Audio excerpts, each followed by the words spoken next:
কটা ছবি নিবা? আমাদের সম্মানীয় অজয়দা তিনি বলেছেন যে সাংবাদিক সম্মেলনের আহ্বান করা হয়েছে যে আমাদের এই সময়ের মধ্যে অর্থাৎ একজন ভারতীয় জনতা পার্টির সাংসদ হিসেবে যে এখানে আমাকে প্রার্থী করা হয়েছিল 2019 সালে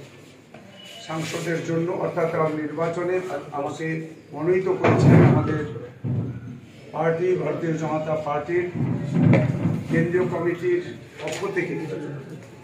মনোনীত করার পর 2019 সাল থেকে আজ পর্যন্ত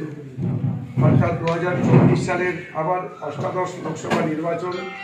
যখন আমাদের এখন ঘোষণা হয়েছে, এই 5 বছরে যে একজন এই এলাকার মালদা উত্তর লোকসভা কেন্দ্র এলাকার